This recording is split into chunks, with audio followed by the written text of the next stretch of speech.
It's finally time. I've been doing a series of videos going into a deep dive analysis of RWBY fights, and it's always up to my patrons as to what scene I'm going to be doing next. In the past, my patrons voted for the red trailer, the white trailer, the yellow trailer, and then a bunch of people went, wait, what happened to the black trailer? I don't know what to tell you. It's up to my patrons and what they vote for. Also, I appreciate them all so much, and they're all so amazing. But finally, it's time to tackle the black trailer, our very first introduction to Blake, and our first look at a non-rwby-girl character for the series too. Good ol' Adam. You know the drill, let's just dive right on in. So first things first, the Forever Fall forest looks very different here than it does in the show proper, and I'm not entirely sure why. Like, I imagine the assets in this scene just didn't work right with what they were doing later, being on the ground versus in the train. But we do see Blake and Adam on ground at some point in time. In this trailer, we can see the earth below the leaves and the grass is a much darker,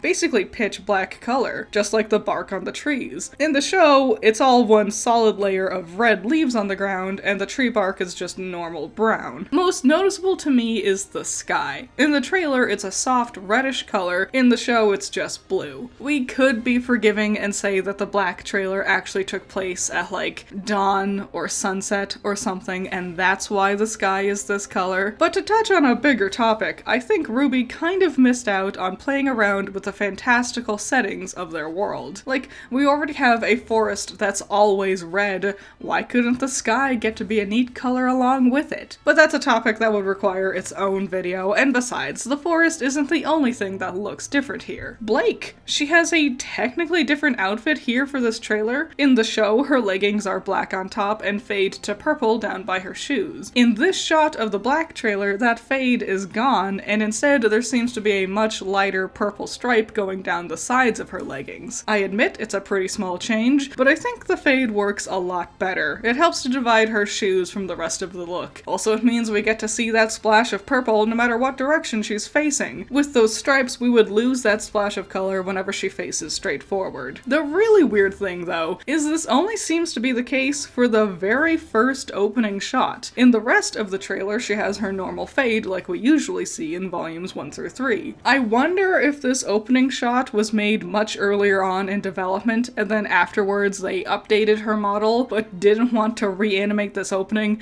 because it does look fantastic after all. So I want to do something a little bit different with this analysis. It's a tad on the artsy, pretentious film student side of things. You might see this as a sometimes the curtains are just blue kind of thing, but I think this will be fun and I want to talk about it, and it's my video, so there. This trailer is very much structured like a one-way street. Blake and Adam in general are always moving from one side of the screen to the other, or vice versa. In all honesty, this is likely just a limitation of the train setting for the trailer. There's not many other directions they can go, aside from up and down the various train cars, but we RWBY fans know that there's an underlying plot going on in this trailer. This is the moment Blake decides to leave the White Fang. I present to you Blake's two directions of thought about what she wants to do. When Blake is facing the left side of the screen, she is thinking about leaving Adam and the White Fang behind. We'll label it as Blake's going her own way. When she faces the right side of the screen, she's deciding to stay with Adam. We'll call it Adam's way. We see this right from the get-go. Blake is sitting solemnly on her little rock, and when Adam prompts her to join him on their train heist, we can very clearly see she's not exactly jazzed about this idea. She is facing her own direction, the left side of the screen, but she's still conflicted, turns and faces the camera directly, and next we see she's following Adam heading towards the right side of the screen. She's come here to do a job. She's putting those thoughts of doubts out of her mind and continuing to follow Adam here. They see the train, and this is where this concept starts to get exciting. Adam takes the lead and she's right behind him. Oh my god, this trailer is so pretty. You could pause on any moment of this trailer and it's so gorgeous. Oh my god. So what made me come to this Blake's two ways of thinking thing was, I thought it was weird we swapped the 180 rule for them sliding down the hill here. They were going towards the right side of the screen, the train's going to the right side of the screen. Once they land on the train, they continue going to the right side of the screen. But for this one brief moment, the camera flips everything and they are going to the left side instead. Why? Well, there's two reasons. First, if we keep up the idea that going left means Blake wants to leave, this moment of them descending onto the train, Blake once again thinks, this is a bad idea. We're crossing a line. We shouldn't do this. A brief moment of doubt that she can't afford to linger on because Adam keeps moving them forward. He's always taking the lead until the very end of the trailer. Second, this is our first time we really get a good look at Adam. Before this moment we saw his legs, and then the back of his jacket, and some blurry running through the forest stuff. The spin here shows off his mask and the little white design on his shoulder. If we saw this slide down the hill from the other side, keeping them moving towards the right side of the screen, Adam would still just look like a dark blob. His red details would blend in with all the reds from the trees. Also, this is a cool way to show off his design without interrupting the flow of the story, or just having him stand around and pose for a bit, which is always kind of boring. Right, Oscar? Anyways, they jump, we get a special little moment to showcase Adam spinning in midair and landing. Blake is in the background. Keep this in mind. I'm gonna do a thing. Remember this. Remember Adam's special little moment. If you go frame by frame, there's a frame where you can see the hard edge cut off where the tree pattern had to repeat. That's fun. There's also a single frame after the little jump where the trees in the background haven't popped in yet. Nifty. I love this kind of stuff. I hope you find this interesting because this is honestly what I'm here for. Looks like we're gonna be doing this the hard way. It's unfortunate that Garrett was recording his lines on an actual toaster. Yeesh. His audio sounds very tin canny, echoey. In general, I think it's fine. It's just so clearly their least polished thing in these 4 trailers. Like, the yellow trailer had some not amazing voice performances, but at least it was clear audio quality. Adam's voice sounds like Garrett is forcing himself to sound more gruff than what would be natural for him to do, and also, it's on a tin can mic. So yeah, a very stark reminder at just how small and indie Ruby really was at the beginning of everything, huh? This attack is really fast, so let's go over this. Honestly, one of my major complaints about this trailer is the fact that they tend to move a little too quickly. I get a little lost sometimes, especially with how many moving parts there are. Adam slices the neck of a robot, shoots its head off, and then slices its body in half. I can't deny, it's really cool. Also, Adam was the first one to start attacking. He gets his special little moment to pose and be cool here. He did it first. It's that thing. I told you, remember, keep remembering Adam's special moments. Blake zips past these 2 robots, and I'm unsure what exactly cuts them. It's all just a blur, so it's a little hard to read how exactly she destroyed them. This is her first attack ever, and I'll be honest, it took me a while in the show proper to fully understand what her weapon's full capabilities are. This barrage just doesn't highlight her weapon's abilities in a very clear way. It doesn't help that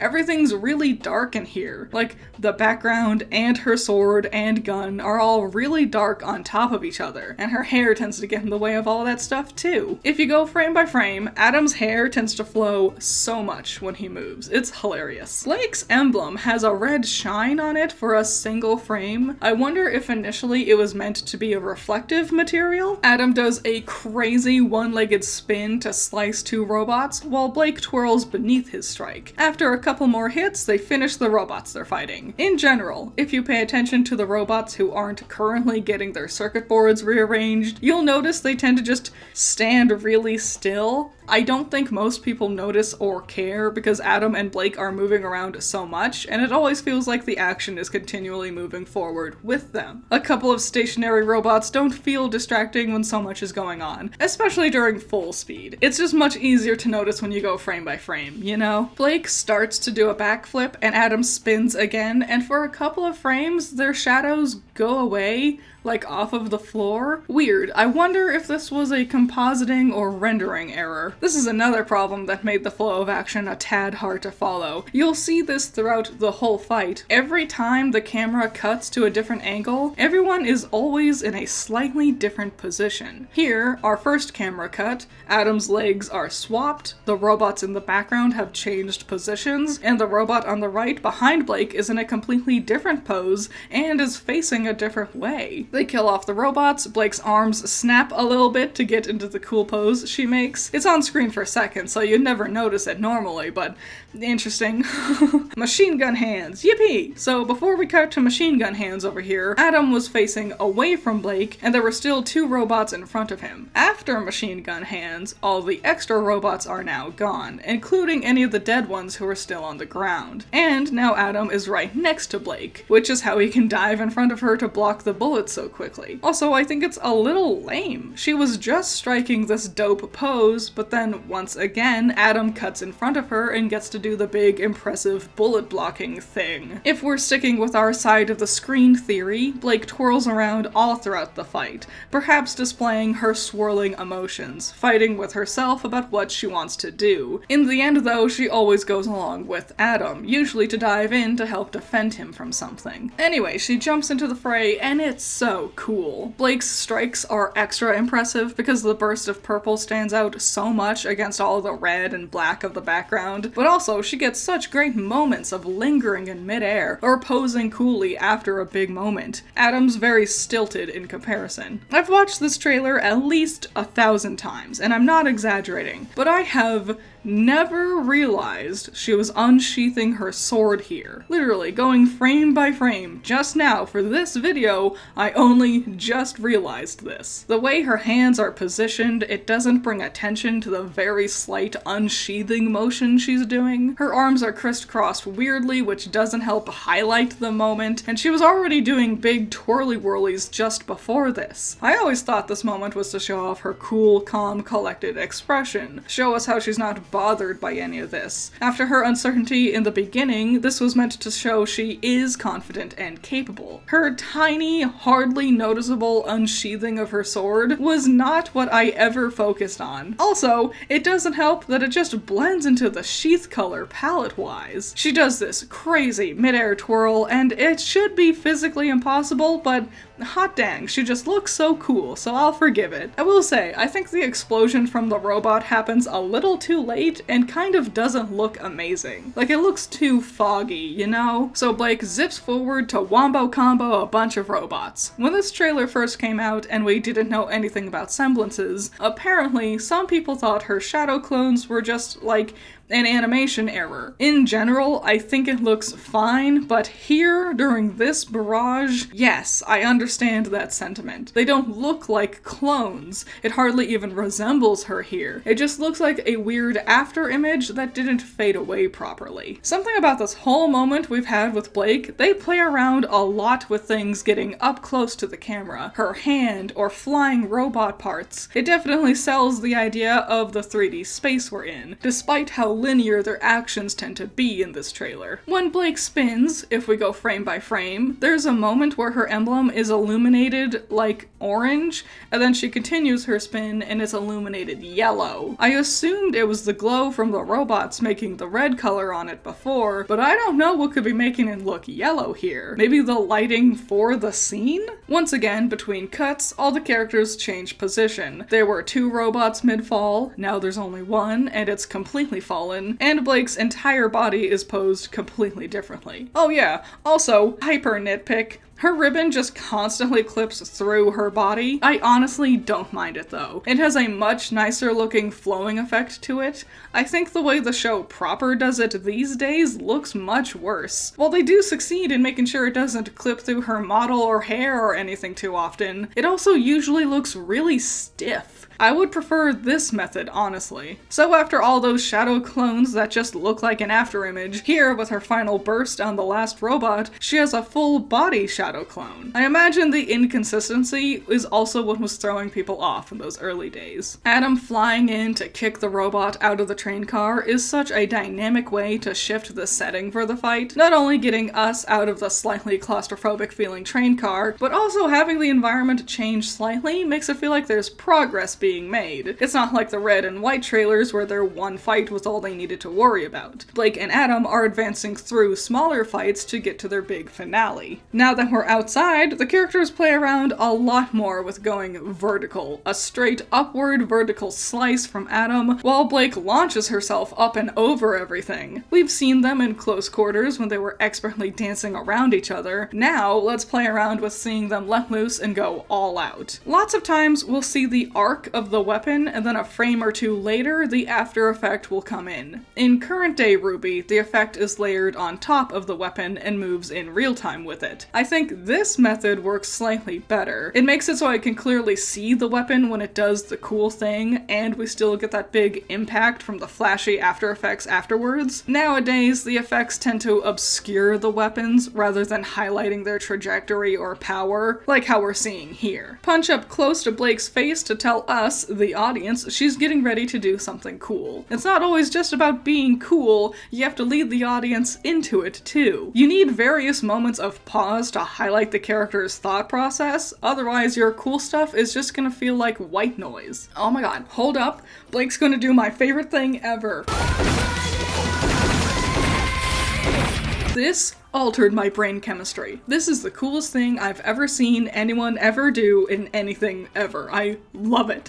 The weight of her sword collapsing into hook mode is amazing. Again, playing with the proximity of the camera, she swings her arm real wide to get it up close so we can get a real good look at what's going on with her katana here. A single frame flare to display the use of the bullet to launch her gun forward, lingering on her poses and its momentum to show you how she's expertly using the ribbon to whip the crazy contraption around. Okay, so like, throughout the whole trailer, Blake does this thing with her fingers, these like 2-finger thing. I think it was inspired by like Naruto or something. I'm glad she doesn't keep this up with the rest of the show. It just doesn't look as cool as I think they thought it did.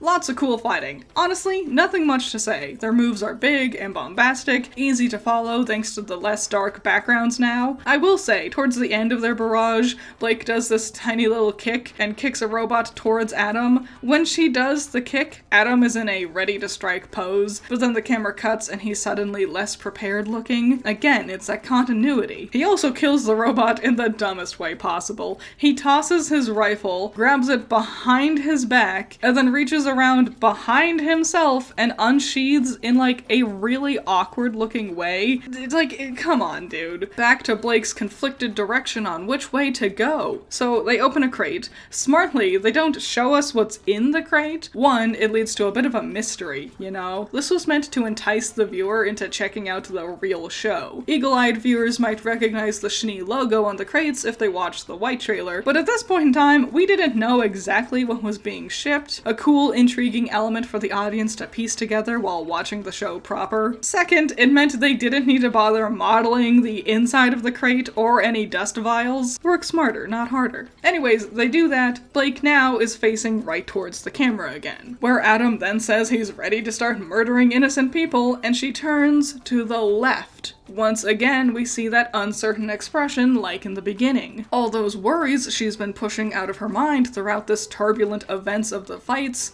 suddenly come crashing back. And I do truly think this slight moment where she turns away and closes her eyes, this is the moment she decides she's going to leave Adam. But she can't just run away right now because suddenly there's a gigantic spider mech in front of them. You know what I was saying earlier about RWBY missing the opportunity of playing around with its fantasy setting more? On top of that, more crazy mech techie future stuff like this, please. I know Atlas had a lot of mech stuff, but it was also basic and lame looking. Look at Pietro's boring ass cardboard box looking motorcycle, yawn. Crazy mech guard spider with a giant laser cannon? Yes, more of this. This is cool. Adam.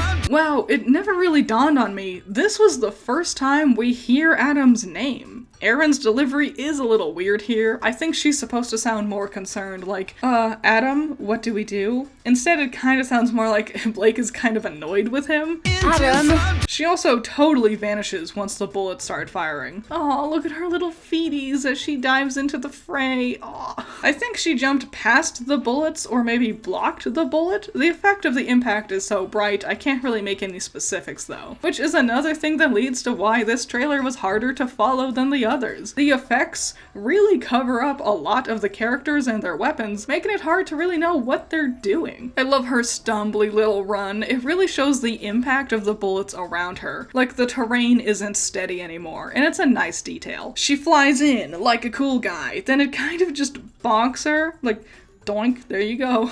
She goes tumbling. Oh, but look who it is. Adam, once again getting a moment. He lands and the little push from the robot leg is so dainty looking. Like, honestly, I didn't even think it was hitting him. Also, you had all these big flashy hits and then you land and immediately it just nudges you out of here. What a loser. It fires some lasers and this is the first time we really see an attack impacting the crates in the background. It helps to make it feel less like an arena from like a fighting game or something, and more like a real fleshed out world that the characters can have an impact on. So Blake hits the ground, and a full 8 seconds later, she still hasn't gotten up. Come on, honey. Adam literally just like teleports back in front of her. Geez, no wonder people don't think Ruby's semblance is super speed. When everyone's this fast, her speed doesn't really stand out, huh? Here comes Adam with a special little moment, saving Blake, and he even carries her like a princess and everything. So it fires its big cannon, and check out this little floating cube. Apparently this is something from Poser, like an animation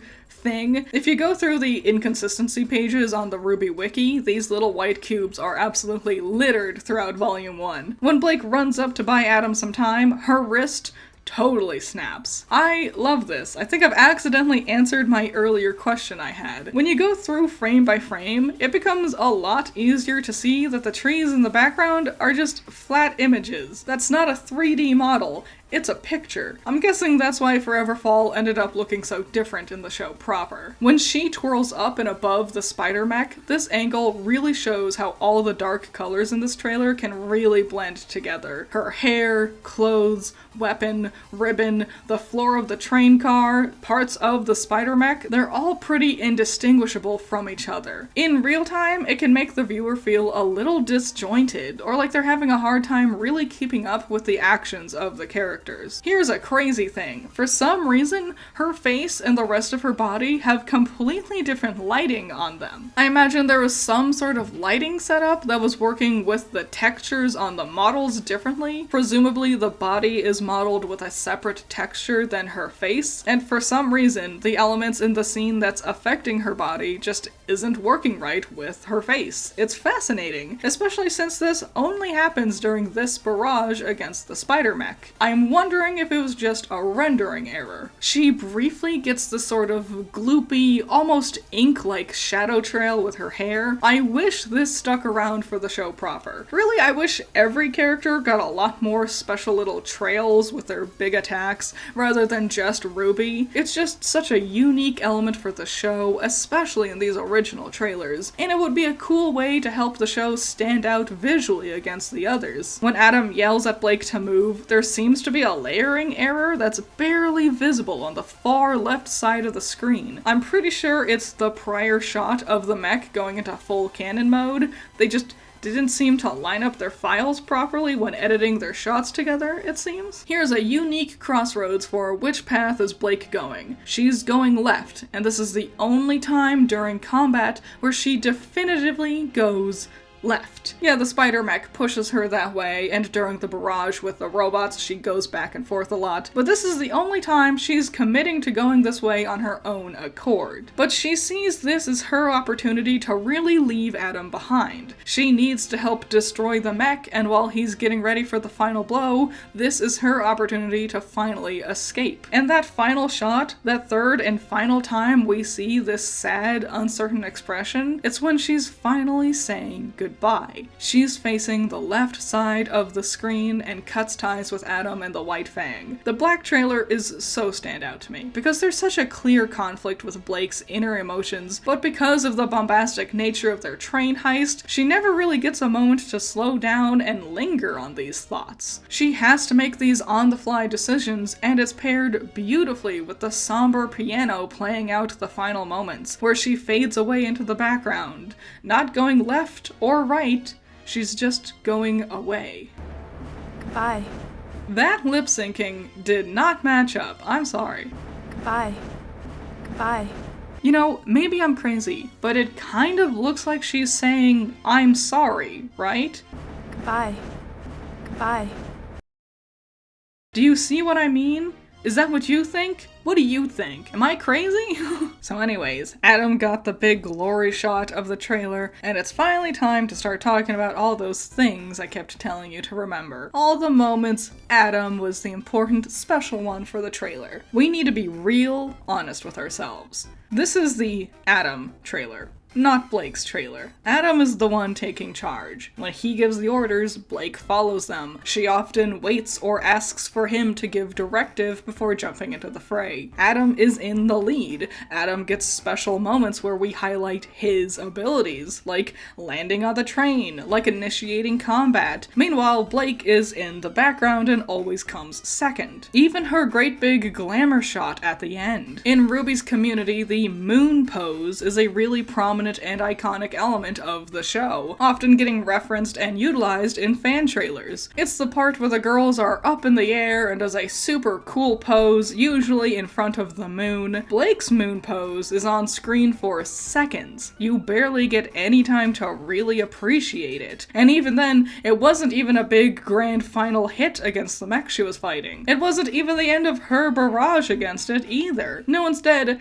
Adam gets his own special big slow motion pose moment with unique colors, and we lavish over this moment of the bigness of the impact, and he kills the mech. It's really Adam's trailer, and Blake just so happens to also be there. So perhaps obviously, this trailer is the big reason so many people were upset with how Adam's character turned out in the show. This trailer really sets him up as this incredibly competent, very skilled combatant. Unfortunately, once production for the show actually started, Adam really got shafted. I don't know if they just changed their minds on what they wanted to do with him, or how big of a role they wanted him to play. Maybe it was after they started to realize the White Fang subplot wasn't really working out favorably. Long story short, Adam in the show is a pale imitation of what we see here. He was entirely absent from Volume 1, only showed up at the very end of Volume 2, finally got to do something in Volume 3, but by then he was acting like a different character. He's being easily bested by Cinder. He's going into a mania over Blake ditching him. Then he vanishes again for all of Volume 4, sans one nightmare sequence. Really, for the first time he actually gets to be a character in the present day part of the story is Volume 5. 5 years after this initial trailer that sets him up like this big, grand element for the story. In the volume that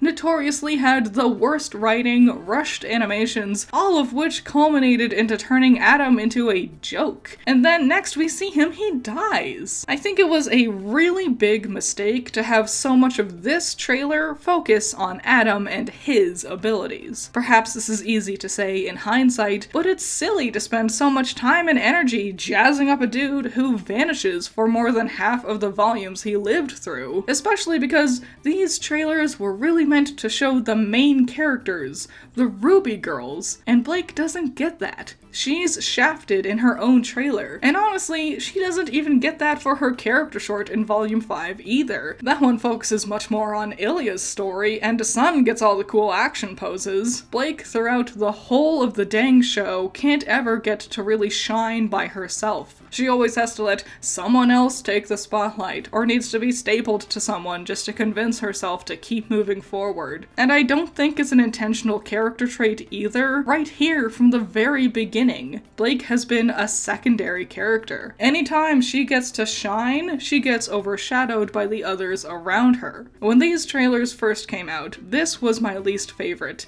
because Blake didn't get to be in the spotlight. It was all Adam. And I think that's a shame, because there's so much to Blake, and this trailer really could have helped elevate her, set her up properly, explore the interesting elements of her characterization, but no. It was Adam. Once again, it's always about stupid Adam. Shout out to my $10 patrons, you're all amazing. Andrew, Valhalla Knight, Chamomile, Classy Critic, Noah Perkins, Sunny Shy, Jake, Amber, Hype Man, Isaiah, Scaring Crows, Not All That Evil, Holly, Boy Howdy Boy, Jacob, Ben Sketchbook, Rain, Omega Fighter, Trash, Wild Pilot, Josh, Twisty, Juan, Bunkin Duncan, Lycan99, Hoodie Angel, Ranger, Hut Mutt Butt, Cloudy Days, The Enigma, C1 Trooper, Sean, Prima Rune, Steve, Overhypen, and Cursed Knight. What do you think? This character trailer is so, expansive. So much happens in it, and there's a lot going on, especially because there's two characters at play here. What do you think of what I said? What do you think about the left side of the screen versus right side of the screen theory I was playing around with? Any and all thoughts and opinions, I would really love to see them in the comments below. Was there any interesting things I missed during my analysis? Let me know. I would love to see it. Any and all thoughts and opinions, let me know in the comments. If you want a chance to vote on whatever the next analysis is gonna be, become a patron. They always get to vote on it. It's always up to them. Thank you so much, and I can't wait to see you in the next one. Bye bye.